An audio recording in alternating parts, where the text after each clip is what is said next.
Mike Gibson, Dan Judge here, and we're talking about Acoramidis, and we are talking about his journey with the molecule early on. Talk to us about the early days.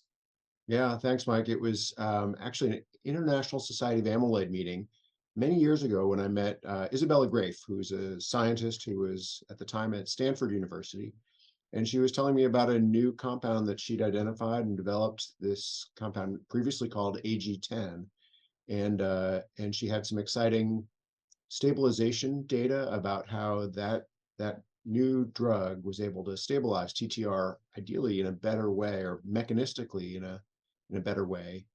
The whole idea came from some early work that Jeff Kelly did more than 20 years ago, showing that people who have not just one destabilizing mutation in TTR, but a second gain of function or improving pathogenic variant, or not pathogenic, an improving variant, a gain of function variant in the same protein, TTR, that we're able to make up for the destabilizing part, so that stabilizing mutation or change in the protein was the target for this drug. We said if we can recapitulate what that gain of function genetic variant was able to do, maybe we'd be able to have similar outcomes as people who carry the stabilizing variant do when they have a destabilizing variant. So the My son always makes fun of me when I do these trials. He says, "Dad, what are you doing? Why are you doing this trial again? Nature's already done the experiment. hmm, I mean, why are nature already did this by yeah, randomly assigning someone to this gain of function allele. So you're using nature and the data you already had from some patients to kind of guide the discovery, right?" yes, exactly.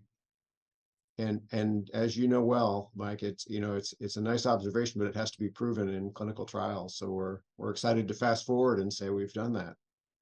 Yeah, a very radically different approach rather than turning something down, stabilizing it was a very Yeah. novel approach. And then talk to us a little bit about your take on what you've been able to observe in the trial.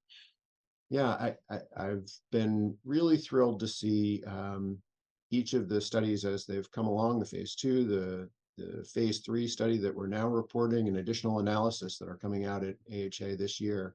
Um, and everything is very consistent. I think that's the take home message for me. Sometimes when a trial comes out and one thing goes in one direction and another goes in the other direction, it's a lot of statistical arguments that may or may not put it over the bar.